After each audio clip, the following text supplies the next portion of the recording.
अरे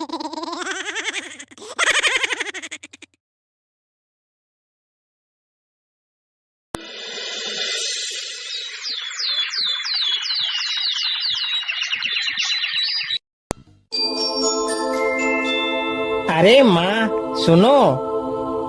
हाँ बेटा, बोलो क्या बात है। माँ आज मेरे लिए जल्दी से खाना बना दो। आज मैं जा रहा हूँ और किसी को ठग कर लाता हूँ। अरे बेटा, तुम किसी को कैसे ठग पाओगे? तुम्हारे पिताजी होते तो वह जरूर ठग लाते। तुम तो अभी ठगाई में बच्चे हो। नहीं माँ, आप कैसी बातें कर रही हैं? मैं क्यों नहीं ठग सकता किसी को? एक ठग का बेटा ठग ही तो बनता है। बस आप जल्दी से मेरे लिए खाना बना दो। फिर बिरजू किसी धनी सेठ की तरह पोशाक पहनकर तैयार हो जाता है। अच्छा माँ, अब चलता हूँ।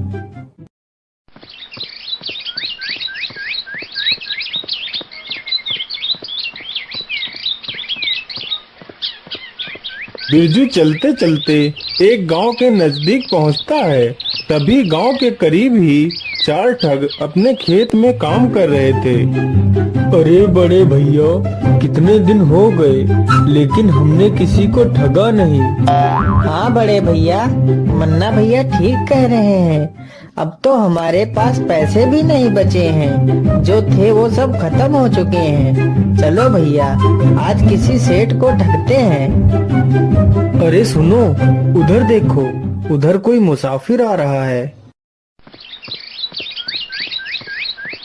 अरे हाँ, यह तो कोई धनी सेठ लग रहा है। अरे चलो चलो, इसे ही ठगते हैं। अरे भैया, इतनी कड़कती धूप में तुम कहाँ जा रहे हो? थोड़ा सा पेड़ की छांव में आराम तो कर लो और पानी वानी तो पी लो, फिर आराम से चले जाना। अरे नहीं नहीं भैया, मुझे थोड़ा सा जल्दी है, इसलिए मैं आराम नहीं कर सकता। वापसी में आते हुए मैं आपके पास जरूर रुकूंगा। अरे सेठ जी, कैसी बातें कर रहे हैं? काम तो पूरे जीवन करना है। काम के साथ साथ आराम करना भी तो जरूरी है। चलो अच्छी बात है, आप लोग नहीं मान रहे हो तो थोड़ा सा रुक ही जाता हूँ। जिस मुसाफिर को वह चारों ठग सेठ समझ रहे थे, वह तो खुद एक ठग था। तभी बिरजू घोड़े से नीचे उतरकर उन चारों ठगों के पास जाकर बैठ जाता है और चारों ठग यहाँ वहाँ की बातें करने लगते हैं। अरे सेठ जी, मैं आपसे एक बात कहना चाहता हूँ। अरे बोलिए भैया, बोलिए, आप क्या कहना चाहते हैं? सेठ जी, बात को बताने से पहले मेरी एक शर्त है। बोलिए भैया, आपकी क्या शर्त है? मैं आपकी शर्त मानने को तैयार हूँ, बोलिए।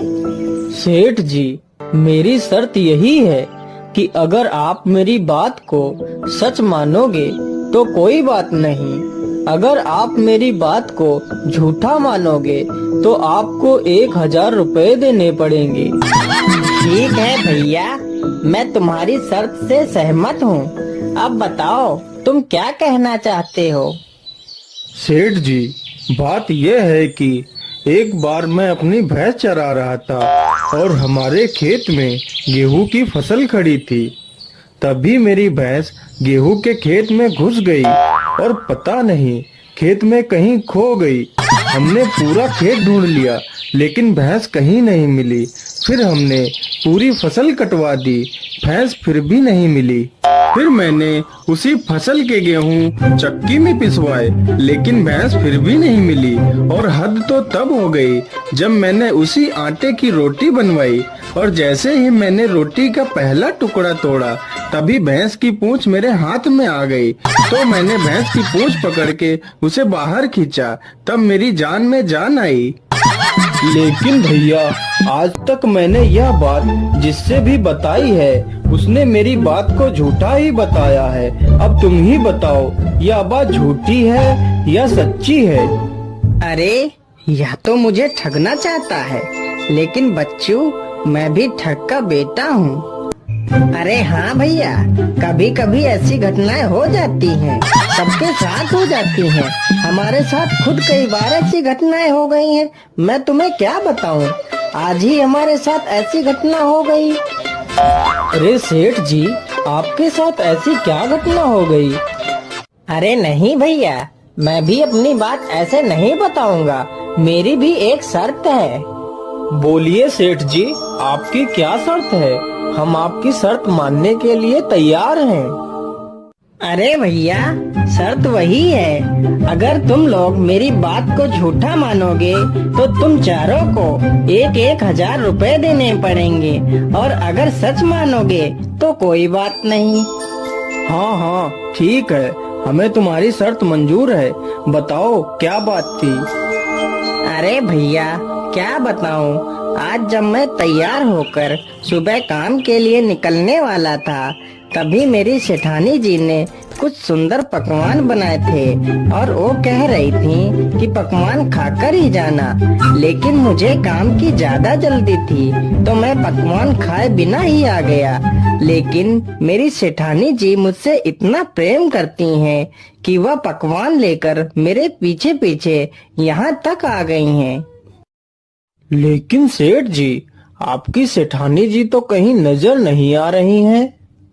अरे भैया, यहाँ नहीं, उधर देखो, वहाँ वो मेरी सेठानी आ रही हैं।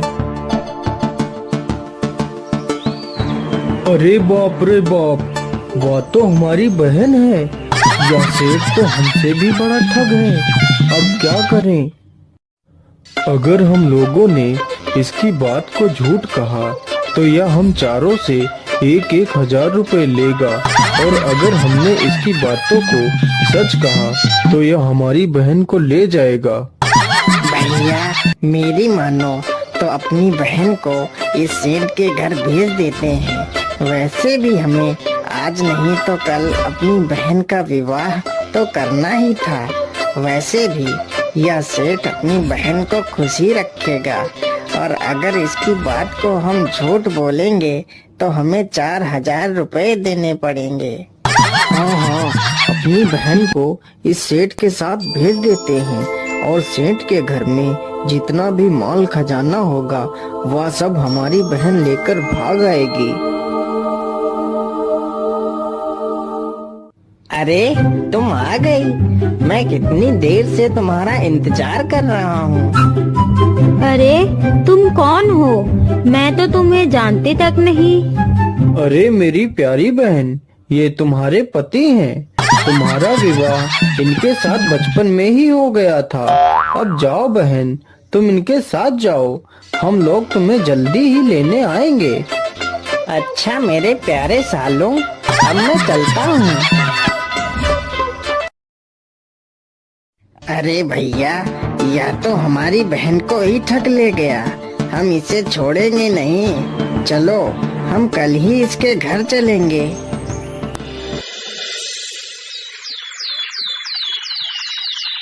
अगले ही दिन चारों ठग अपनी बहन को लेने के लिए चल देते हैं। अरे भैया, आप लोग आ गए।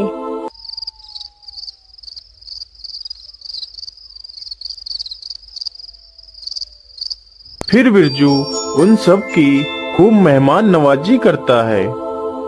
अरे बड़े भैया, जल्दी से उठो, सभी लोग सो गए हैं। चलो हम लोग इस सेठ को रस्सी से पलंग में बांधकर इसे नदी में फेंक देते हैं, और इसके घर का सारा सामान लेकर और अपनी बहन को लेकर अपने घर वापस चले जाएंगे। फिर चारों ठगों ने उस बिरजू को सोते हुए ही पलंग में बांध दिया और रात में ही उसे लेकर निकल पड़ते हैं। उन्हें चलते चलते रात से सुबह हो जाती है। अरे भैया, मैं तो इस पहाड़ को उठाते उठाते थक गया हूँ। चलो इसी पेड़ के नीचे थोड़ा सा आराम कर लेते हैं। फिर वे चारों पलंग को नीचे रख देते हैं और वहीं पर सो जाते हैं। तभी एक चरवाहा अपनी भैंसों को चराते चराते वहीं पर आ जाता है। अरे भैया, यह लोग आपको बांधकर कहाँ ले जा रहे हैं? क्या बताऊं भैया, ये चारों हमारे साले हैं। इनकी एक बहन का विवाह हमारे साथ हो चुका है। इनकी एक दूसरी भी बहन है, तो ये लोग उसका विवाह भी मेरे साथ करना चाहते हैं। ये कहते हैं कि इन्हें कहीं लड़का नहीं मिल रहा है। मेरे लाख मना करने के बावजूद भी यह लोग नहीं मान रहे हैं और मुझे बांध कर ले जा रहे हैं। तो भैया क्यों ना इनकी दूसरी बहन का विवाह मेरे साथ करवा दो? हाँ, क्यों नहीं, जरूर करवा सकता हूँ। पहले जल्दी से मुझे इस रस्सी से खोल दो और मेरी जगह तुम चुपचाप होकर लेट जाओ। मैं तुम्हें रस्सी से बांध देता हूँ। बिरजू जल्दी से उस चरवाहे को पलंग में बांधकर वहीं पेड़ के पीछे छिप जाता है। अरे मुन्ना, उठो और देखो, सूरज निकल आया है, जल्दी चलो।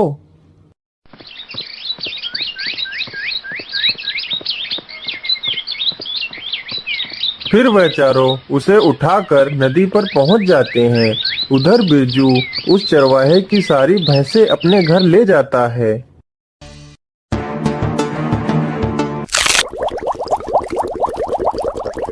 चलो भैया, इस ठग से हमें छुटकारा मिल गया। अरे ये क्या, यह ठग तो यहीं बैठा है। अरे जीजा जी, तुम यहाँ पर कैसे? और इतनी सारी भैंस तुम कहाँ से ले आए हो? अरे ये मत पूछो, तुम लोगों ने हमारे साथ बहुत अन्याय किया है।